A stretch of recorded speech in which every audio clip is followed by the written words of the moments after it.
বিকেলবেলা একটু ঘুরতে বাইর হয়েছিলাম, আইয়া দেখি এত সুন্দর দৃশ্য বলে প্রকাশ করা যাবে না। পাখির কিচির মিচির শব্দ, তারপর এত সুন্দর কৃষ্ণচূড়া ফুলগুলা খুবই সুন্দর। মাঝখানে নদী, নদীর আশেপাশে ফুল গাছ, নদীতে গোসল করতেছে ছোটো ছোটো পোলাপাইন, গাছে উড়তাছে আবার লাফ দিতেছে, দেখে খুব ভালো লাগতেছে। মনটা বইরা গেছে, মনটা চাইছিল আমিও পানিতে নামতাম, খুবই গরম পড়ছে, কিন্তু এক্সট্রা কাপড় না থাকার কারণে পানিতে নামতে পারি নাই।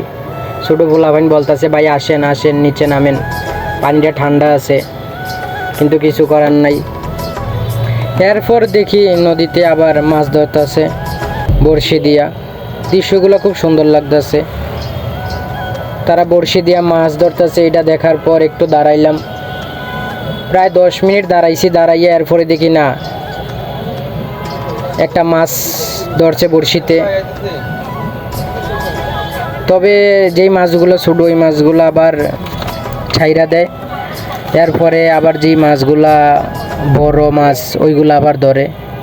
এই দৃশ্যটা খুব ভালো, কারণ ছোটো মাছগুলো যদি ধরে লাই তাহলে মাছগুলো বড় হইতে পারতো না। যাই হোক, খুব ভালো লাগতেছে দেখিয়া।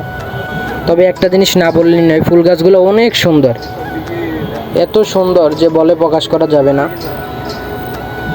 কৃষ্ণচূড়া ফুল গাছ, পুরো গাছই ফুল ধরে, অনেক সুন্দর লাগতেছে। তারপর একটু ঘোরাঘুরি করলাম, ঘোরাঘুরি শেষ করে রাস্তা পার হব। রাস্তাতে প্রচুর পরিমাণে গাড়ি, রাস্তা পার হওয়া খুবই কষ্টকর, তাই যারা রাস্তা পার হবেন সাবধানে পার হবেন, সতর্ক সহকারে পার হবেন। এরপরে রাস্তা পার হলাম, এরপরে বাসায় চলে আসলাম।